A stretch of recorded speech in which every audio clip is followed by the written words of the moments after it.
kedua. Nah, lalu poin yang kedua ini tentang Lot. Gitu ya, tentang Lot. Ini ada hal yang menarik. Tadi mungkin Peter juga sudah bahas sedikit tentang ini.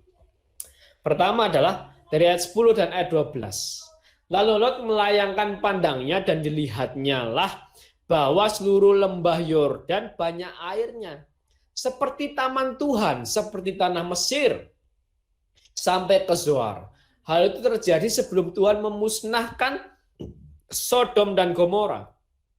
Abram menetap di tanah Kanaan, tetapi Lot menetap di kota-kota lembah Yordan dan berkemah di dekat Sodom. Nah, ini kita lihat gini.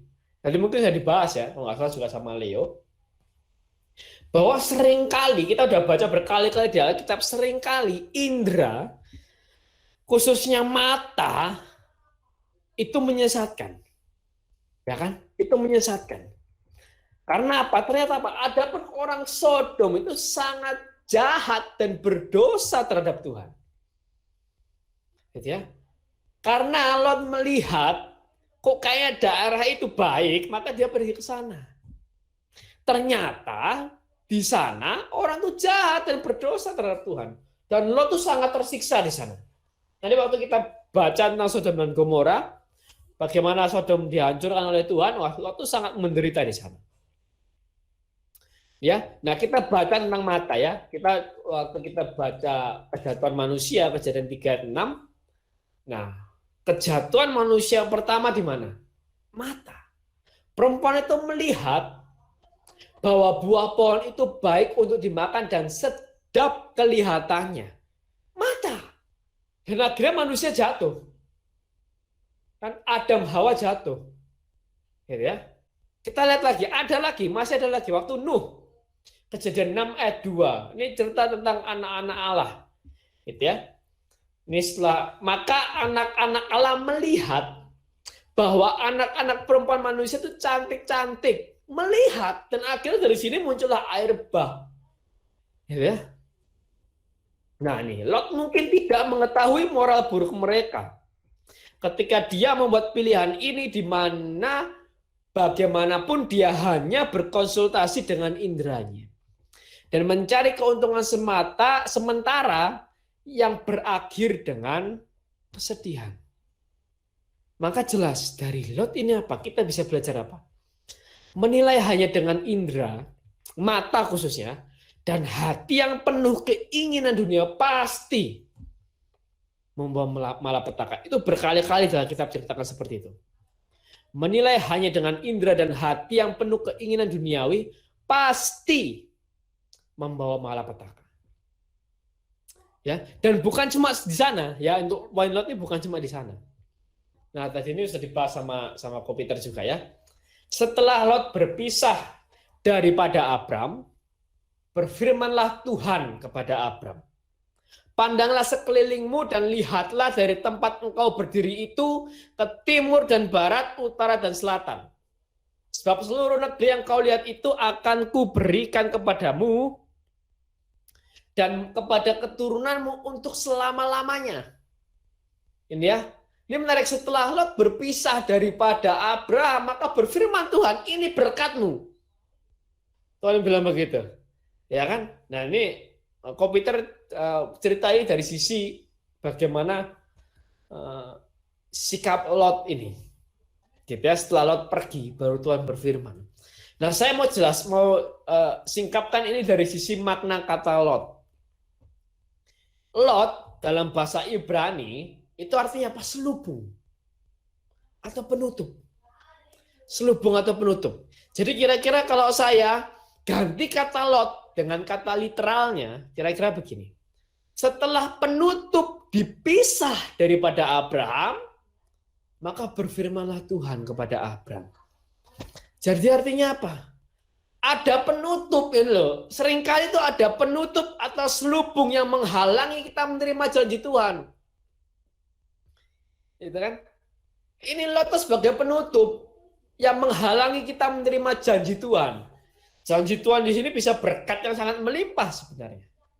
Gitu ya. Nah, tapi kasus ini penutup apa? Nah, untuk kasus Lot ini jelas tadi ya. Menutup apa? Menilai hanya dengan indera dan hati yang penuh keinginan duniawi. Penutup ini yang seringkali kita itu menghalangi kita menerima janji Tuhan. Artinya apa? Menilai hanya dengan indera dan hati yang penuh keinginan duniawi pasti membawa malapetaka. Maka singkirkan hal ini untuk terima semua yang Tuhan janjikan. Ya, bagaimana caranya? Firman Tuhan. Yesus pernah bilang waktu saya lupa ya tentang pokok anggur kalau nggak salah, bahwa kita tuh dibersihkan tuh dengan firman. Dengan firman-Nya Yesus katakan kita tuh dibersihkan. Itu poin yang kedua. Ya, tentang ini. Jadi menilai hanya dengan indera dan hati yang penuh keinginan dunia pasti membawa malapetaka. Singkirkan hal ini untuk terima semua yang Tuhan janjikan. Itu poin yang kedua. Nah, ini poin yang terakhir, poin yang ketiga. Ya, ini tentang jalanilah negeri itu. Mungkin beberapa mungkin minggu lalu kita sudah sempat bahas ini sedikit. Gitu ya. Nah, dan aku akan menjadikan keturunanmu seperti debu tanah banyaknya, sehingga jika seandainya ada yang dapat menghitung debu tanah, keturunanmu pun akan dapat dihitung. Siapa debu tanah ini? Siapa keturunan ini? Ya, Roma 4 ayat 16. Karena itulah kebenaran berdasarkan iman supaya merupakan kasih karunia sehingga janji itu berlaku bagi semua keturunan Abraham. Bukan hanya bagi mereka yang hidup dari hukum Taurat, tapi juga bagi mereka yang hidup dari iman Abraham. Jadi siapa? Kita orang Kristen. Tambah lagi ayat lagi. Galatia 3:7-9. Jadi kamu lihat bahwa mereka yang hidup dari iman, mereka itulah anak-anak Abraham. Dan kitab suci yang sebelumnya mengetahui bahwa Allah membenarkan orang-orang bukan Yahudi oleh karena iman telah terlebih dahulu memberitakan Injil kepada Abraham. Olehmu segala bangsa akan diberkati. Jadi mereka yang hidup dari iman, mereka lah yang diberkati bersama-sama dengan Abraham yang beriman itu. Satu lagi dari tafsiran. Seperti debu, sebuah hiperbola untuk menyatakan keturunan yang sangat banyak. Yang lebih tepat, jika kita mengacu kepada anak-anak rohani Abraham. Siapa? Kita. Orang Kristen. Saya udah pernah jelaskan ini waktu kita bahas tentang kejadian 2 atau kejadian 3. Ya, bahwa tentang yang sulung. Ya, nggak usah tentang Kain dan Habel, kita bahas tentang kata sulung. Ya kan? Dan siapa anak rohani sulung itu? Kita orang Kristen. Kita orang yang percaya pada Kristus. Amin. Nah, tapi permasalahannya, ini ada problem. Ya kan? Enggak cuma sampai di sini. Apakah Abraham itu terima ini cuma-cuma? Enggak. Ada syarat. Apa? Bersiaplah. Jalanilah negeri itu menurut panjang dan lebarnya, sebab kepadamu lah akan kuberikan negeri itu. Ada yang harus dia kerjakan, ada yang harus dia lakukan, ada yang harus dia jalani. Jadi nggak cuma-cuma, ada usaha. Jadi gini loh, iman kita tuh iman yang bekerja sama dengan kehendak Tuhan. Jadi nggak ujuk-ujuk Tuhan menghendaki itu langsung itu terjadi, nggak. Tapi kalau kita sambut itu, maka itu terjadi dalam kehidupan kita. Ya, kita udah bahas waktu itu komputer bahas tentang Terah ya. Bagaimana kemungkinan Tuhan tunjuk Terah duluan. Tapi karena Terah tidak dapat menyelesaikannya, Tuhan alihkan itu ke Abram. Mungkin kehendak pertama Tuhan tuh pengen Terah yang masuk Kanaan. Tapi karena Terah tidak dapat menyelesaikannya, Tuhan alihkan. Jadi itu iman kerjasama. Gitu ya. Tuhan kasih janji, kita dikasih tugas. Dan kalau kita baca tanah perjanjian yang Tuhan janjikan kepada Abram, ini kepada Abram ya. Nanti akan ada perubahan ketika kita baca kitab Bilangan. Ketika kita lihat ke luas daerah kerajaan Daud dan Salomo, dan ketika kita baca kitab Yeskiel itu akan ada perubahan luas daerah tanah perjanjian. Tapi itu nanti nggak akan dibahas sekarang. Kita lihat tanah perjanjian ini, tanah yang dijanjikan pertama kali ke Abram dari Mesir, dari batas Sungai Nil ya kan? Sampai daerah Ur-Kasdim, sampai daerah utara itu, dekat Turki. Dari Mesir sampai Arab Saudi pun kena, Kuwait pun kena, sampai daerah dekat Turki. Ini tanah terjanji yang pertama. Artinya apa? Abraham tuh jalan itu sebegini, dia menjalani negeri. Gitu loh. Jadi apa? Sejauh mana kita melakukan perjalanan, sejauh itu jugalah dapat kita taklukkan tempat itu. Loh, berarti tergantung kita dong. Kita ambil bagian. Dalam kehendak Tuhan kita ambil bagian. Contoh saya kasih contoh. 2 Raja-Raja 3, 18-19. Setelah itu ia berkata, ambillah anak-anak panah itu. Lalu diambilnya. Setelah diambilnya berkatalah Elisa, Nabi Elisa ya, muridnya Nabi Elia, kepada Raja Israel, saat itu Raja Yoas. Pukulkanlah itu ke tanah. Lalu dipukul kayu 3 kali. Kemudian ia berhenti. Tetapi gusarlah abdi Allah itu, yaitu Elisa, serta berkata, seharusnya engkau memukul 5 atau 6 kali. Dengan berbuat demikian engkau akan memukul Aram sampai habis lenyap, kalau 5 sampai 6 kali. Tapi sekarang hanya 3 kali saja engkau akan memukul Aram. Karena apa? 3 kali dia mukul panah itu. Jadi bergantung respon kita. Sama, Tuhan ngasih berkat tuh segede air terjun. Tapi kalau kita cuma siapin wadah sebesar mangkok, ya cuma sebesar mangkok kita dapat. Padahal Tuhan pengennya sebesar air terjun. Kalau kita kasih wadah sebesar ember kita dapatnya. Kita kasih wadah sebesar kolam renang, sebesar kolam renang kita dapatnya. Jadi kita tuh ambil bagian dalam kehendak Tuhan. Ini iman yang bekerja sama. Ya, ini iman yang bekerja sama. Nah, tapi masalahnya begini. Seringkali kita tidak melakukan perjalanan yang jauh karena kita nggak punya panggilan yang tinggi gitu loh. Kita nggak memikirkan suatu panggilan yang tinggi, maka kita tidak melakukan perjalanan yang jauh. Gitu ya. Maka kita kembali lagi ke poin pertama ya. Kita harus punya panggilan tertinggi, highest calling. Untuk memacu kita melakukan perjalanan terjauh. Contoh yang kemarin minggu lalu sudah saya bahas tentang ITB. Salah satu highest calling saya itu apa? Terjadi pertobatan besar-besaran di ITB. Maksudnya apa? ITB 1, ITB semua menyembah Yesus. Itu highest calling saya. Panggilan tertinggi saya. Jelas Kak? Enggak jelas. Kapan terwujud? Enggak tahu. Kamu sanggup? Enggak sanggup. Hanya karena pertolongan ilahi saya baru bisa sanggup. Maka dari situ ini memacu saya untuk melakukan perjalanan. Gitu ya. Saya bisa pilih pekerjaan apapun. Saya punya teman yang melakukan pekerjaan yang sama dengan apa yang saya lakukan. Gajinya 2 kali lipat dari gaji saya. Tapi di tempat lain. Saya nggak memilih itu. Saya memilih bertahan di Bandung. Saya memilih bertahan untuk ikut apa yang Tuhan mau untuk jadi dosen ITB. Karena apa? Highest calling. Ada highest calling, ada panggilan tertinggi. Nah, seringkali kegagalan kita orang Kristen adalah kita nggak punya highest calling gitu loh. Kita mikir, oke, aku cukup hidup seperti ini. Yang penting aku nggak berdosa dan aku masuk surga, selesai.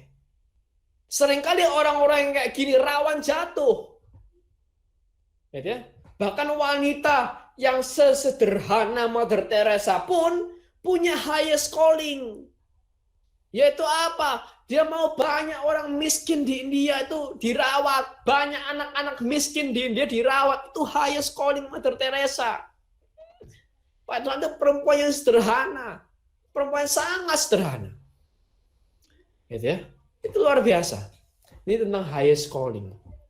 Jadi itu ada 3 poin ya kan yang saya mau bahas, yang tadi saya bahas. Pertama tentang mula-mula. Kita kenali apa panggilanmu. Dan di mana rumahmu, agar kita tahu apa tugas yang harus kita lakukan dan kemana kita harus pulang. Nah ini perlu tahu ya, tadi beda antara cita-cita dengan panggilan. Yang kedua, Lot. Nah ini yang menilai hanya dengan indera dan hati yang penuh keinginan duniawi pasti membawa malapetaka. Singkirkan hal ini, terima semua yang Tuhan janjikan.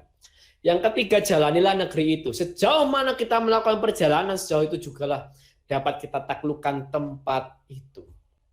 Nah, dan itu juga maka kita harus punya panggilan tertinggi untuk apa? Untuk memacu kita melakukan perjalanan terjauh. Gitu ya. Nah, itu mungkin poin yang saya sampaikan kali ini. Nah, mohon maaf, ini mungkin waktunya udah jam 9, maka saya tidak buka lagi tambahan sharing kesaksian ataupun pertanyaan. Gitu. Nanti kalau ada pertanyaan boleh silahkan japri saja. Teman-teman jangan live dulu ya. Nanti kita akan kuis. Di akhir ini kita akan kuis. Ya, jadi kuisnya bukan melalui grup WA lagi, tapi kita kuis di tempat. Jadi bagi teman-teman nanti cepat-cepat menjawab, yang menjawab duluan dan benar jawabannya, itu nanti akan akan menang kuis. Nah, tapi sebelum kuis kita mau pengumuman dulu. Silakan Ibu Tien masih ada? Silakan saya minta tolong untuk pengumumannya. Monggo silakan.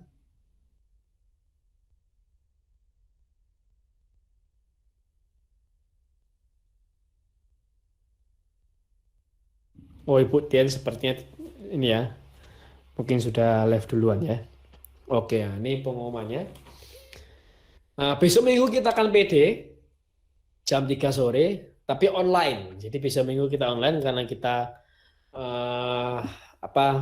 Karena kita mengetahui fakta bahwa terjadi pelonjakan luar biasa, pelonjakan COVID yang luar biasa di Kota Bandung. Jadi kita akan online saja, ya. Jadi kita akan online saja, tidak ada offline-nya, jadi hanya online.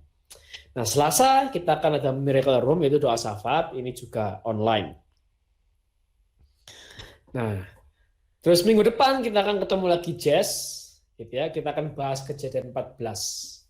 Tentang Abram mengalahkan raja-raja di timur, terus menolong Lot dan pertemuannya dengan Melkisedek. Nah, bagi teman-teman yang belum subscribe, boleh silakan subscribe YouTube kita House of Praise Bandung. Lalu Instagram kita di follow di house.of.praise dan TikTok kita juga di follow di house.of.praise.bandung. Bagi teman-teman yang mau melihat rekaman dari kejadian 1 sampai rekaman terbaru tentang Jazz Hope ini, nah, bisa teman-teman linknya nih bit.ly/rekaman Jazz Hope, digabung semua rekaman Jazz Hope-nya. Nah, sekarang kita waktunya kuis, ya. Nah, kuis ini jadi sebelumnya biasanya kita laksanakan di grup WA. Tapi kali ini kita akan laksanakan langsung di sini. Ini kuisnya berhadiah tentunya. Jadi bukan tidak berhadiah, berhadiah. Kuisnya berhadiah. Nah, mungkin ini bagi yang sudah pernah menang kuis gitu ya, mungkin tolong berikan kesempatan kepada teman-teman yang lain yang mungkin belum pernah menang kuis. Jadi kan udah ada beberapa orang yang sudah pernah menang kuis kan. Kak Yelin, Lili, Bella, Jejes, Mas Toto, kalau nggak salah ya, yang sudah pernah menang kuis ya.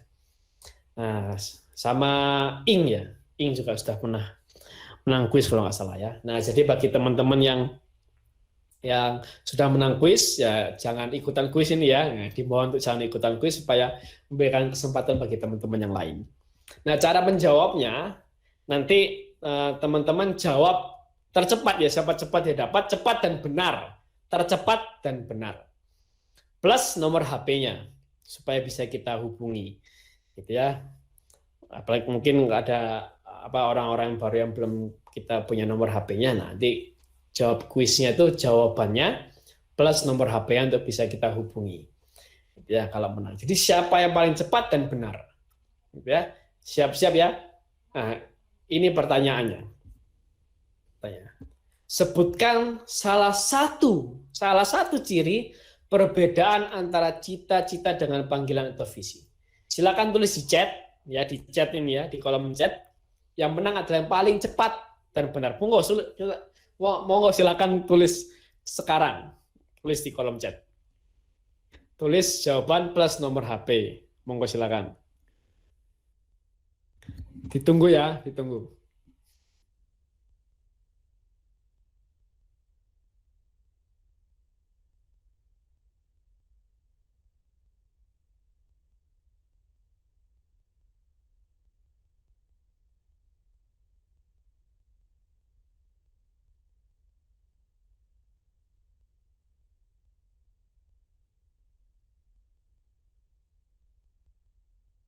Lebih dari satu boleh. Ini kan minimal satu ya.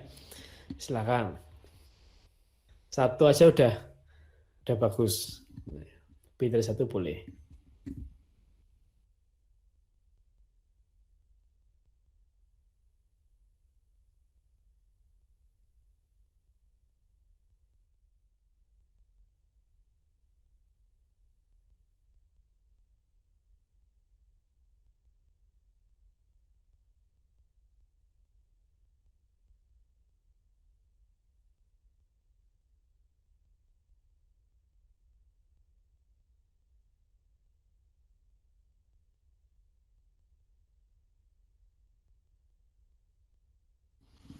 Ya, sudah ada tiga yang menjawab ya. Nah, saya tiga yang menjawab. Eh, Kopiter, Mas Kris, dan ini saudara Ibrania Kalista.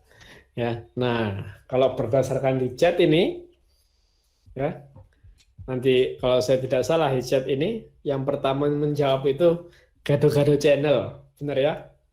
Gado-Gado Channel ya, cita-cita itu bisa dari diri kita sendiri, panggilan itu dari Tuhan. Nah itu sudah benar tuh jawabannya.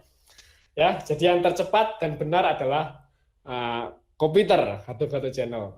Mas Kris juga benar, cita-cita itu biasanya jelas, kalau panggilan itu sering tidak jelas, tapi jelas secara bertahap. Benar juga, ya kan? Nah ini saudara Ibrania Kalista juga benar, cita-cita itu dari dalam, panggilan itu dari luar. Siapa duluan nih?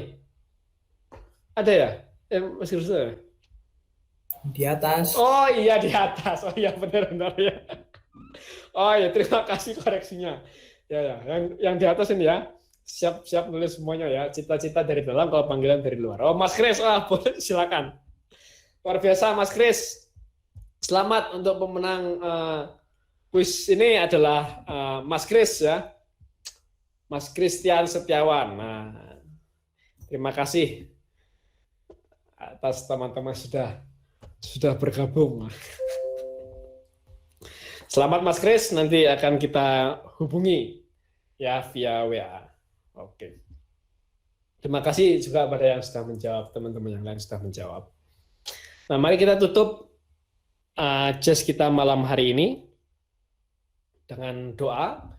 Nah, ini semenjak saya temukan doa yang luar biasa ini minggu lalu, jadi saya terdorong untuk mendoakan ini setiap minggu ya. Penutup jazz kita akan selalu doakan ini, supaya Tuhan menyembuhkan batin kita ketika kita tidur. Mari kita berdoa dalam nama Bapa dan Putra, Roh Kudus. Amin. Tuhan Yesus, melalui kuasa Roh Kudus, hadirlah pada masa laluku sementara aku tidur. Sembuhkanlah segala luka dalam batinku yang pernah kualami. Luka karena kurang kasih sayang dari orang tua dan sesama, luka karena pengkhianatan, luka karena penolakan, luka karena pelecehan, luka karena penghinaan. Biarlah dengan darah-Mu Kau jadikan aku utuh kembali. Semua hubungan persaudaraan yang rusak dengan keluargaku maupun dengan saudaraku, sembuhkanlah ya Tuhan. Dari segala ketakutan, kecemasan, kegelisahan, keputusasaan, sembuhkanlah aku. Hadirlah Engkau ya Tuhan, supaya aku bisa mengampuni diriku sendiri, mengampuni sesamaku, mengampuni situasi yang menyakitkan. Bantulah aku ya Tuhan, supaya aku dapat mengambil akar pahit yang ada dalam hidupku, dan isilah hatiku dengan kasih-Mu dalam tidurku malam ini. Terima kasih Tuhan, dan berkatilah aku. Amin. Bapa kami yang ada di surga, dimuliakanlah nama-Mu, datanglah kerajaan-Mu, jadilah kehendak-Mu, dan bumi seperti dalam surga. Berilah kami rezeki pada hari ini, dan ampunilah kesalahan kami, seperti kami mengampuni yang bersalah kepada kami, dan janganlah masukkan kami ke dalam pencobaan, tetapi bebaskanlah kami dari yang jahat. Amin. Salam Maria, penuh rahmat Tuhan sertamu, terpujilah engkau di antara wanita, dan terpujilah buah tubuhmu Yesus. Santa Maria Bunda Allah, doakanlah kami yang berdosa ini sekarang dan waktu kami mati. Amin. Salam Maria, penuh rahmat Tuhan sertamu, terpujilah engkau di antara wanita, dan terpujilah buah tubuhmu Yesus. Santa Maria Bunda Allah, doakanlah kami yang berdosa ini sekarang dan waktu kami mati. Amin. Salam Maria, penuh rahmat Tuhan sertamu, terpujilah engkau di antara wanita, dan terpujilah buah tubuhmu Yesus. Santa Maria Bunda Allah, doakanlah kami yang berdosa ini sekarang dan waktu kami mati. Amin. Kemuliaan kepada Bapa dan Putra dan Roh Kudus, seperti pada permulaan, sekarang, selalu, dan sepanjang segala abad. Amin. Dalam nama Bapa dan Putra dan Roh Kudus. Amin.